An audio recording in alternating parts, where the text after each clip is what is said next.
Hoy pensé bastante en lo que quería compartirles en esta mañana, ¿no?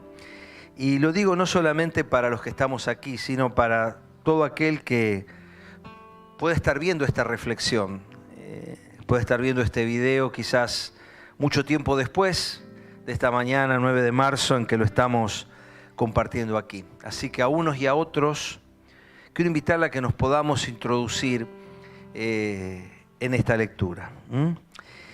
Quiero leer en la primera carta de Pedro, en el capítulo 1. Lo voy a leer en la Reina Valera 1960. Dice así la primera carta de Pedro en el capítulo 1. Voy a leer desde el versículo 1, aunque en realidad nuestra reflexión va a partir del versículo 3, pero vamos a hacer la introducción. Pedro, apóstol de Jesucristo, a los expatriados de la dispersión en el Ponto, Galacia, Capadocia, Asia y Bitinia, elegidos según la prescencia de Dios Padre en santificación del Espíritu, para obedecer y ser rociados con la sangre de Jesucristo, gracia y paz os sean multiplicadas. Pedro, apóstol de Jesucristo, a los expatriados. Elegí esta versión, la RB60, porque usa esta palabra, expatriados. Nosotros no tenemos idea de lo que es ser un expatriado. Realmente no la tenemos. A veces escuchamos, las noticias nos llegan de los migrantes, de los barcos que zarpan de África con 500 personas a bordo en un barquito que a duras penas podría contener 80, 100. Los que mueren en el camino, los que quedan, los que se ahogan. Nosotros no tenemos idea de lo que es ser un expatriado. El padre de mi suegro fue expatriado. Cuando es vencida a la Alemania nazi y los rusos invaden el territorio o liberan el territorio tomado por la Alemania nazi, el padre de mi suegro tiene que huir, porque aunque él no era alemán, el apellido de su esposa sí. Entonces no los consideran ni propios ni extraños, son expatriados. Y van migrando por la Europa arrasada por la guerra de ese tiempo, hasta que finalmente encuentran un camino para llegar aquí al país, ¿no? Y es poco lo que él contaba de ese tiempo, pero el pelo de ser negro en ese camino se volvió totalmente blanco. Nosotros ni siquiera imaginamos lo que es ser un expatriado. Los expatriados son gente que pierden todo, que dejan todo atrás, dejan familia, dejan trabajo. Y nosotros tenemos en nuestra congregación aquí gente que es expatriada, que tuvo que dejar su país no por voluntad propia, sino por necesidad. Y en dejar atrás eso es mucho, es dejar familia, es dejar afectos, es dejar cosas que están muy arraigadas en el corazón de uno y que de golpe eso se arranca y se desprende. Por eso la mayoría de los que estamos acá no sabemos y ojalá nunca tengamos que vivir la experiencia del expatriado. Pedro le está escribiendo a los expatriados, a gente que tuvo que dejar su lugar por causa de su fe. Y uno dice, bueno, eso es cosa de otro tiempo. Me gustaría que proyectes la primera placa, Juan. Esto me lo hace llegar a Analía, una noticia de ayer de Infobae. Más de 380 millones de cristianos son perseguidos en el mundo, pero el silencio es la norma frente a esta violencia. 380 millones, 6 veces más que toda la población de Argentina. 380 millones de cristianos son perseguidos, pero el silencio es la norma frente a esta violencia. Prohibición de rezar, demolición de iglesias, arresto, desplazamiento, violencia y hasta masacres son algunas de las formas de persecución y grave persecución que sufren los miembros de esta religión, dice abajo, ¿no? Porque obviamente es de Infobae. La siguiente placa, que también es de la misma noticia, dice: una asociación que está en Francia, que se llama Puertas Abiertas, denuncia que, vean la cifra, 4.476 cristianos fueron asesinados por su fe solo en 2024, solo en África. De ese total, 355 homicidios, o sea, uno por día, fueron cometidos en la República Democrática del Congo, donde el año anterior, 2023, las muertes de cristianos habían sido 261. Para que no tengan que hacer el cálculo, 4.476 cristianos en 2024 es uno cada 2 horas. Un cristiano cada 2 horas ha sido asesinado. A eso se suma que en el mismo país, o sea, solo en el Congo, en 2024, 10.000 personas fueron forzadas a abandonar sus hogares. 10.000 personas, solo por su fe, solo en el Congo, solo en 2024.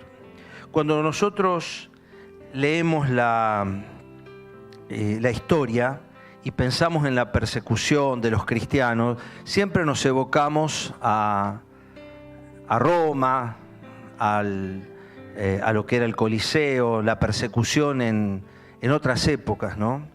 Nunca, como en el año que vivimos, tantos cristianos han sido perseguidos. Ni siquiera en la época de Nerón, ni siquiera en la época de Diocleciano. O sea, la gran mayoría de los cristianos son perseguidos en este tiempo. Lo que pasa que esto no llega a los diarios. No sé cuántos se enteraron que el 19 de febrero, o sea, hace 20 días atrás, 70 cristianos fueron decapitados, todos juntos, en África. 70 cristianos el 19 de febrero, decapitados en el Congo. Y estamos ante una realidad grave, ¿no? de persecución, los expatriados. Por eso hago esta introducción, porque Pedro les escribe a los expatriados, a gente que está viviendo esta realidad. ¿Y por qué hago esta introducción si la mayoría de los que estamos acá no somos expatriados, ni gracias a Dios estamos viviendo esta terrible? Nosotros tuvimos acá unas misioneras en el Congo, esa pareja misionera, ¿se acuerdan? Que nos estuvo contando lo terrible de la realidad allí, como en otros países, ¿no? Pero, ¿por qué hago esta introducción si no representa nuestra realidad? Porque Pedro les tiene que escribir a gente que se hace esta pregunta, la pregunta del mensaje con que titulé lo que hoy vamos a reflexionar. ¿Para qué? ¿Para qué? Y quizás hay para qué en tu vida, ¿no? ¿Para qué me pasa lo que me pasó? ¿Para qué vivo lo que viví? ¿Para qué hice lo que hice? ¿Para qué trabajé lo que trabajé? ¿Para qué ayudé lo que ayudé? ¿Para qué me porté bien? ¿Para qué? ¿No? ¿Cuántas veces aparece esta pregunta? Y el gran Pedro, ¿no? Digo el gran Pedro porque fue el más controversial de todos los apóstoles. Yo digo el más parecido a nosotros, ¿no? Va, viene, sube, baja, se pelea, se enoja, va, quiere estar, no quiere, va a ver, pero cuando hay que salir, él sale. Me encanta Pedro. Es muy argentino, Pedro. Y Pedro en algún sentido fue el más grande de todos. Así la iglesia lo reconoce. Pese a gigantescas figuras como Pablo, Juan, ¿no? Mártir Pedro, crucificado cabeza abajo porque no se consideró digno de morir como murió el Señor, ¿no? Así murió Pedro. Pero él ya sobre el final de su vida, ¿no? Él toma la pluma y escribe estas cartas. Y él elige escribirle no a los que estaban calentitos, cómodos, en bancos, escuchando como nosotros, a los expatriados. ¿Para qué? ¿Para qué? Para que todos nosotros que quizás no hemos experimentado esa situación extrema, límite de ser un expatriado, pero sí hemos pasado cosas. Y Pedro escribe estas cartas para que a todos los cristianos de todo tiempo y de todo lugar que han sentido la opresión, o sienten la opresión, o sienten la prueba, o sienten la presión del viento en contra, las palabras que él escribió a estos cristianos anónimos dispersados por todas las regiones que él menciona acá, son todas regiones de lo que hoy sería Turquía y Siria, esparcidos por todas esas regiones. Allí ellos encuentran en las cartas de Pedro una palabra de consuelo. Y si bien otras veces he reflexionado sobre este pasaje, todos lo hemos hecho porque es un pasaje muy conocido, quiero encontrar 4 paras que Pedro describe en estos primeros versículos. Vamos a leer los primeros 8 versículos de esta carta. Ya leímos el 1 y el 2, vamos a leer el 3. Primera Pedro 1:3, bendito el Dios y Padre de nuestro Señor Jesucristo, que según su grande misericordia nos hizo renacer para una esperanza viva por la resurrección de Jesucristo de los muertos, para una herencia incorruptible, incontaminada e inmarchitable, reservada en los cielos para nosotros, que somos guardados por el poder de Dios mediante la fe para alcanzar la salvación que está preparada para ser manifestada en el tiempo postrero, en lo cual ustedes se alegran, aunque ahora por un poco de tiempo, si es necesario, tengan que ser afligidos en diversas pruebas, para que, sometida a prueba vuestra fe, mucho más preciosa que el oro, el cual, aunque perecedero, se prueba con fuego, sea hallada en alabanza, gloria y honra, cuando sea manifestado Jesucristo, a quien amáis sin haberle visto, en quien creyendo, aunque ahora no lo vean, se alegran con gozo inefable y glorioso, obteniendo el fin de vuestra fe, que es la salvación de vuestras almas. Hasta aquí nomás vamos a leer este grandioso primer capítulo de la carta de Pedro, un clásico, muchos lo saben de memoria, y sería bueno que lo aprendamos de memoria a este pasaje. Pero quiero detenerme, no en muchos minutos, porque lo que quisiera es nada más que nos ayude a reflexionar y que sea devocional para nuestras vidas. Dice, bendito el Dios y Padre de nuestro Señor Jesucristo, que según su grande misericordia nos hizo renacer para, el primer para, una esperanza viva. Hay una enorme cantidad de gente en el mundo que tiene una esperanza muerta. ¿Cuándo una esperanza es muerta? Cuando está puesta en algo que no puede cumplir aquello para lo cual yo estoy poniendo mi esperanza. Y está lleno de personas alrededor nuestro que tienen esperanzas muertas.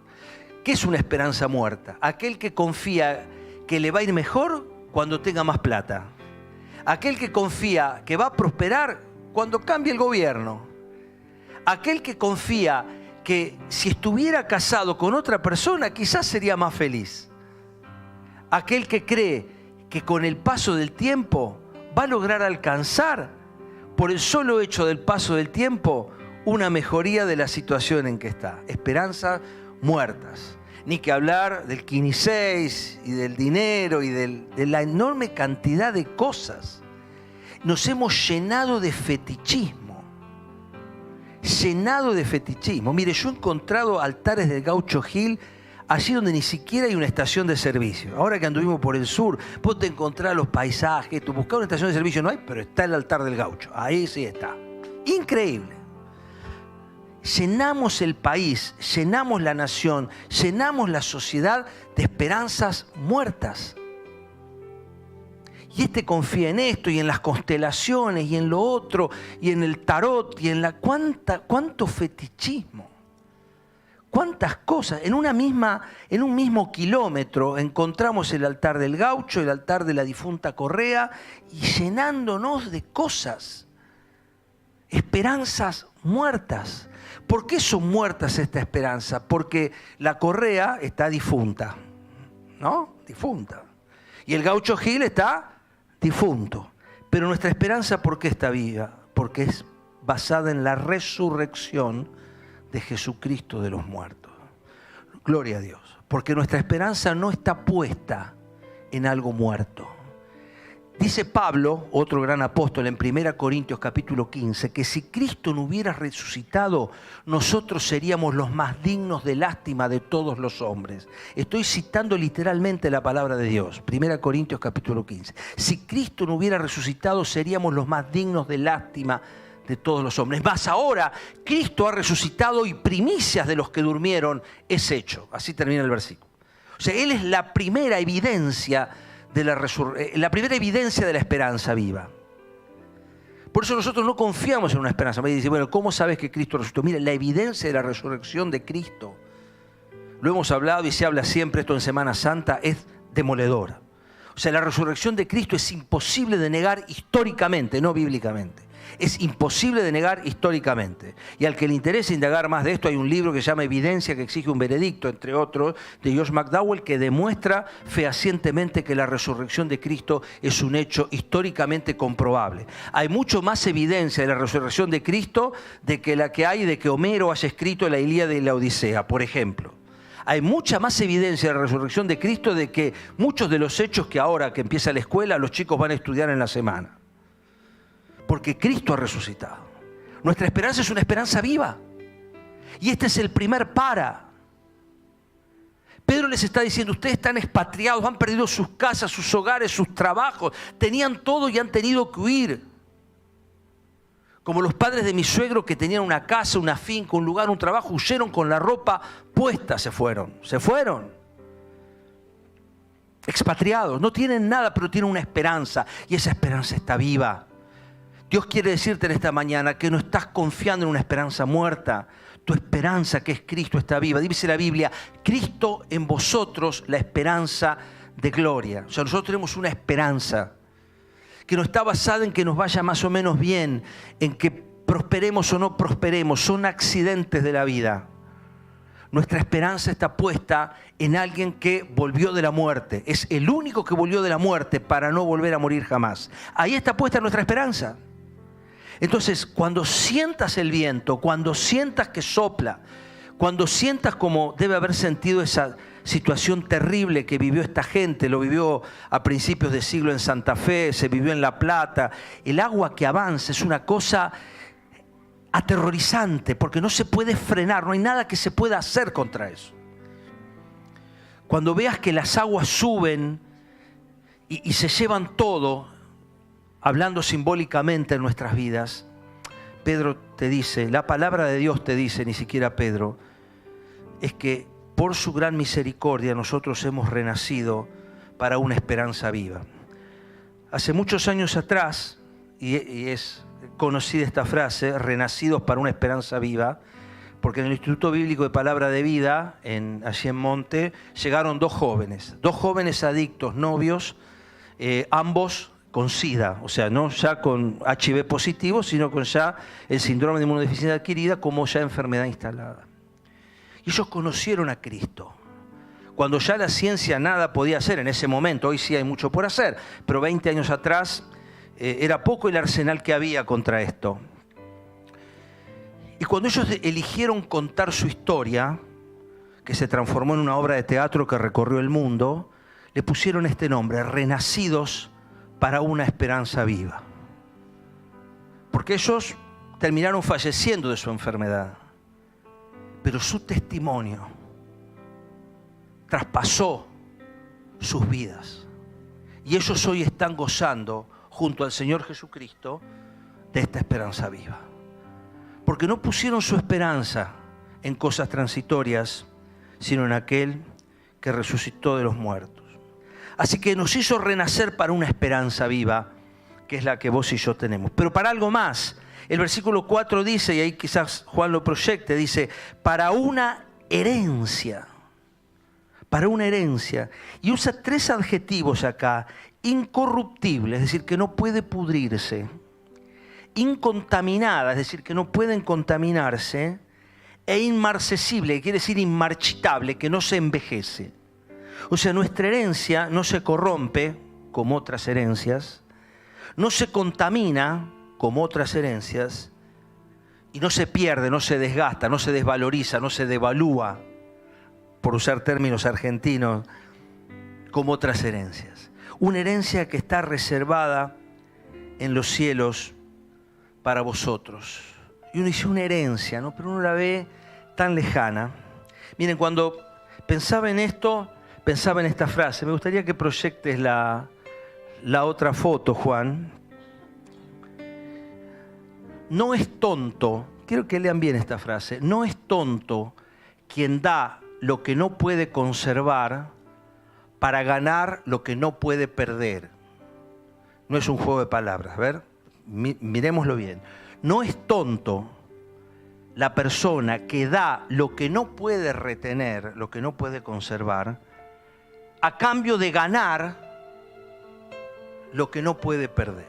O sea, dice, ¿de qué? Si yo cedo algo que de todos modos lo voy a perder para ganar algo que no voy a perder, soy sabio. Eso es lo que dijo Jim Elliot. Lo dijo a fines del año 1955. 3 meses después, el 8 de enero de 1956, Jim Elliot y 4 misioneros más, todos menores de 30 años, caían muertos a orillas del río Curaray por las flechas de los Guaraní en Ecuador. Y la prensa, hoy nadie habla de los 70 decapitados del Congo, pero en ese momento la historia de los 5 misioneros que dejaron a 5 viudas, todas menores de 25 años, Jim incluso con una nena, dice, ¿qué sentido tiene? ¿Qué sentido tiene haber mandado a morir a 5 jóvenes atravesados por las flechas, ni bien desembarcaron, no pudieron hacer nada? Yo tengo una flecha guaraní en casa para hacerme acordar de esta frase. ¿Qué sentido tiene? Cuando les hablaron a sus viudas de si querían volverse a Estados Unidos, ellas dijeron, no, nosotros vamos a seguir acá. Y siguieron. Y esa tribu asesina, caníbal, terrible, de a poquito fue permeándose al Evangelio. Y una década después, Elizabeth Elliot entrega a su hija a quien había sido el asesino de su padre, el cacique. Porque en ese momento el cacique ya era un cristiano renacido y era el pastor de esa comunidad. Y entrega a su hija para que él la bautice en las mismas aguas del río Curaray, donde años antes el mismo pastor había matado con sus flechas al padre de la chica. La comunidad fue transformada. Jim Elliot entregó su vida, que de todos modos no podía retener, para ganar la corona incorruptible de gloria que no puede perder. Una herencia incorruptible. Y a mí esto me interpela, porque lógicamente nosotros tenemos muy puesta la mirada. Yo también, acá me hago cargo del otro lado, yo estoy del otro lado, los que ponemos demasiado la mirada en lo que se va a perder. Yo no puedo retener la inmensa mayoría de las cosas que Dios me ha dado en su misericordia, no me las voy a llevar, no la puedo retener. Ni siquiera la vida de mis hijas, porque ellas van a hacer su camino, no puedo retener.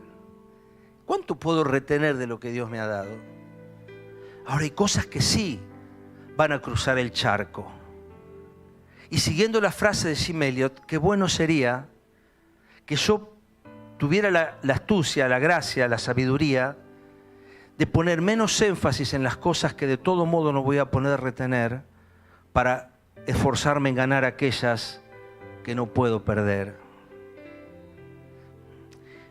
Y Pedro les dice a los expatriados, ustedes perdieron todo. De todos modos no lo podían retener, pero están ganando algo que nadie les puede quitar, que es la corona incorruptible de gloria, que es la herencia, que es la promesa, reservada en los cielos para ustedes, reservada. No hay posibilidad que eso se pierda.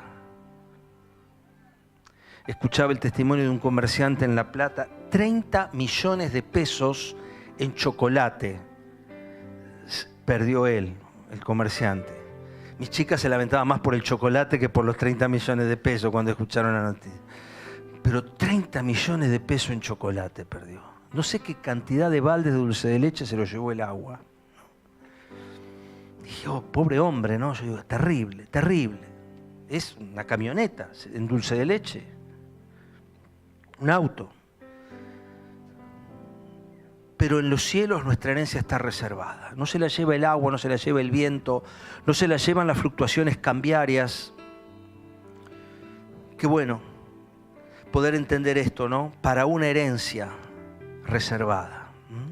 Así que es bueno saber que los vientos, las tormentas que experimentaron los expatriados y que vos a lo mejor a tu escala, en tu realidad, con tu necesidad, en tu diario vivir, en tu cotidianeidad, estás experimentando también. Pedro, la palabra de Dios, no yo, te dice que Él te hizo renacer para una esperanza viva. Es el primer para. El segundo es para una herencia que nadie te puede quitar. Así que si hoy estás perdiendo cosas o perdiste cosas que de todos modos no podías conservar, pensá que hay una herencia reservada en los cielos para vos que nadie te puede quitar. En tercer lugar, en lo cual dice, el 5, que sois guardados por el poder de Dios mediante la fe para alcanzar la salvación que está preparada. Fíjate que son cosas que ya están, pero no les está diciendo, mira, a lo mejor tenemos suerte si por ahí se alinean las cosas, si la paridad cambiaria anda para donde tiene que ir, quizás con un poco de suerte vos llegues a... No, está preparada. La herencia está reservada. La salvación está preparada. ¿Por qué esa salvación está preparada? Porque la salvación no depende de nosotros. Y quiero entonces tomarme estos minutos para profundizar lo que dijimos al tomar del pan y de la copa.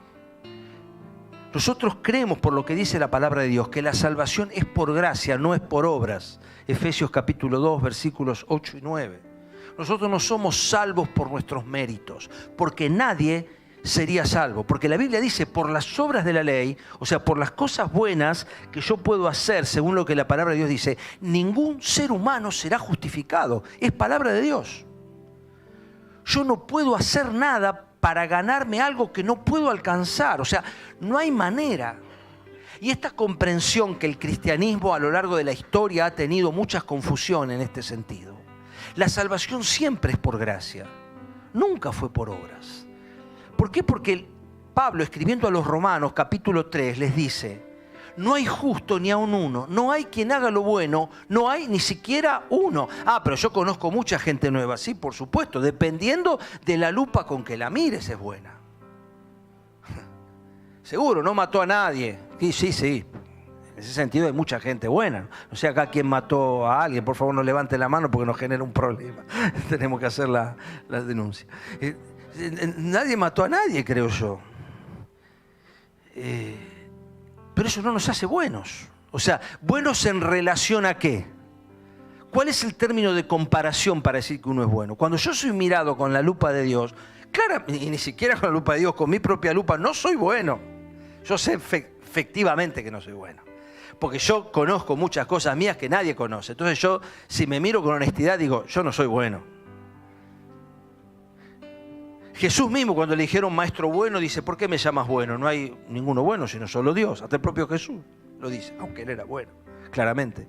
Pero para poner en evidencia lo difícil que es ser bueno en el sentido más estricto y absoluto del término, nadie lo es. Entonces necesitamos un factor externo de salvación. Yo insisto, hay personas aquí que no conozco, y aún a los que conozco, hemos tenido nosotros un encuentro personal transformador con Jesucristo. O sea, podemos haber venido a una iglesia, esta, otra, la que sea, saber la Biblia de memoria, pero no se trata de la religión, se trata de la persona. Dios no va a medir nuestra religión, va a medir nuestra relación. Él va a medir qué tanto nosotros comprendimos que no podíamos solos y que necesitábamos a Jesús. Dijo Pedro, este mismo Pedro, pero 3 décadas antes, ante el concilio de Jerusalén, le dice, no hay otro nombre, Pedro lo dijo, debajo del cielo, dado a los hombres en que podamos ser salvos. No hay. ¿Por qué? Porque no hay ni uno solo que haya sido bueno, que haya muerto por los demás y que haya resucitado para contarlo. No hay nadie más. Por lo tanto, Él es el único que trae salvación. Y qué bueno que en esta mañana vos puedas decir, yo voy a entregar mi vida a Cristo. Quizás sos un adolescente, un jovencito, una persona mayor, no importa la edad, importa que entiendas el amor de Dios. Ni siquiera necesitas entender todas las palabras que estamos diciendo, necesitas comprender el amor sacrificial de Jesucristo, que Él murió por vos. Él no tenía por qué morir, no tenía por qué morir crucificado si Él era inocente.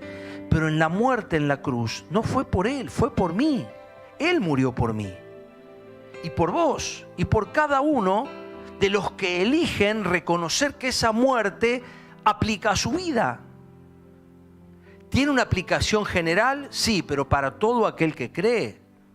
O sea, yo tengo que apropiarme de eso para que me haga efecto. Es como si todos acá creeríamos que, no sé, que el Ibupirac nos quita los dolores. Una cosa es creerlo, pero mientras vos no te tomes el Ibupirac, el creerlo no te va a sacar el dolor. Hay que aplicar la acción a la vida, la vida de Cristo a nuestra vida para que se produzcan los efectos que la palabra de Dios dice que hace. Si yo no aplico eso a mi vida, no va a pasar. Entonces, una salvación preparada, la salvación que está preparada por el poder de Dios.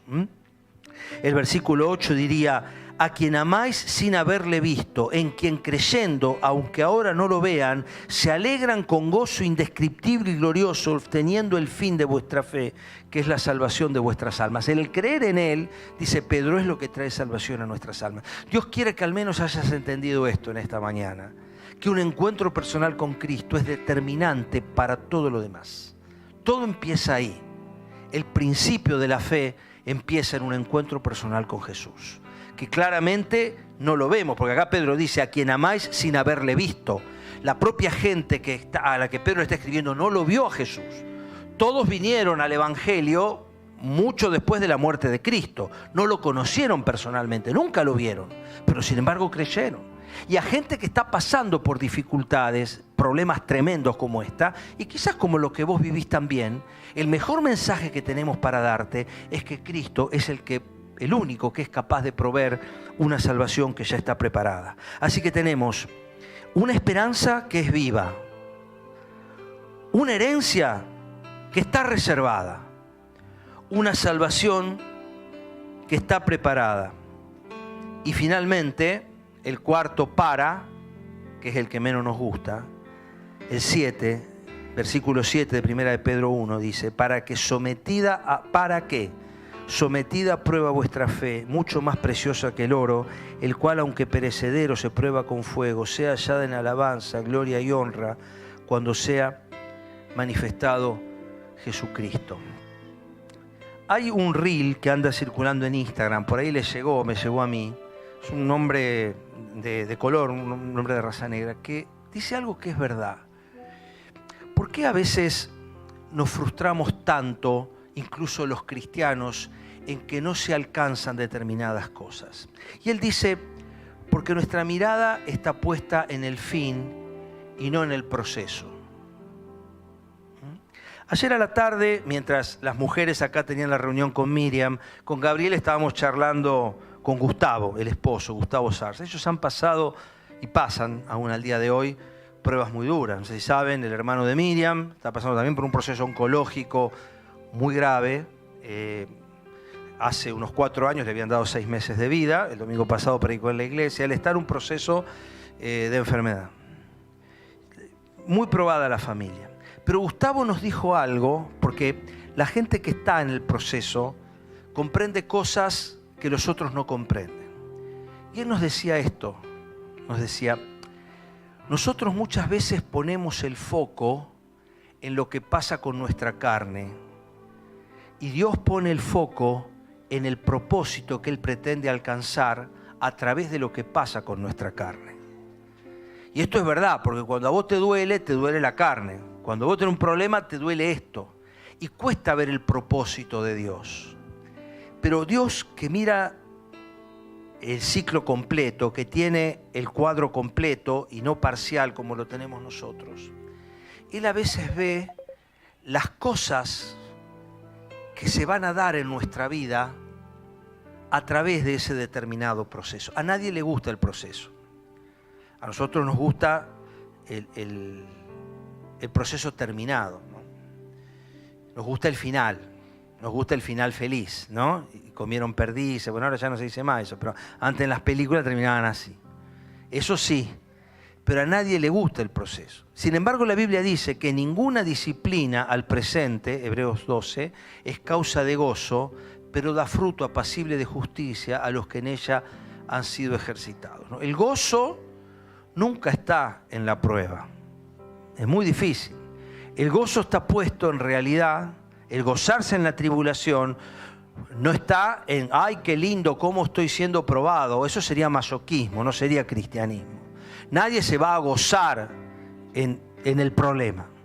No hay gozo. Ninguna disciplina es causa de gozo, dice la Biblia. Pero sí da fruto, un fruto de gozo. Y quizás es importante en esta mañana, para ya cerrar la idea, lo que Pedro dice acá: sometida a prueba vuestra fe, mucho más preciosa que el oro, el cual, aunque perecedero, se prueba con fuego. Ustedes saben que en realidad la extracción del oro mineral sigue requiriendo fuego, sigue siendo así, o sea, se funde, es un metal que se funde mucho más fácil que otros minerales, y entonces se hace líquido y así se purifica el oro, el fuego. Pero dice que la fe es más preciosa que el oro, pero aún así tiene un mismo proceso de purificación. Sea hallada en alabanza, gloria y honra cuando sea manifestado Jesucristo. Un dolor, una dificultad, un problema sin propósito es un dolor, una dificultad o un problema. Un dolor, una dificultad, un problema con propósito es una bendición. Cuesta. A mí me cuesta mucho decir esto porque me cuesta entenderlo. Pero realmente Dios mira los procesos en nuestra vida y Él ve el producto terminado. Y Él dice, si lo que vamos a alcanzar es esto, entonces el proceso valió la pena. Cierro con esta idea antes de orar. El carbón que usamos para los asados, el carbón, en realidad el carbón mineral, y el diamante son iguales. Los dos son carbón. Cuesta entender que el diamante, uno de los minerales más duros que existen, sea carbón. Pero es lo mismo. El diamante es lo que se llama una variedad alotrópica del carbono. ¿Cómo? Ya bárbaro, me compro 1 kilo de carbón ahora en la verdulería y lo transformamos en diamante. Es posible.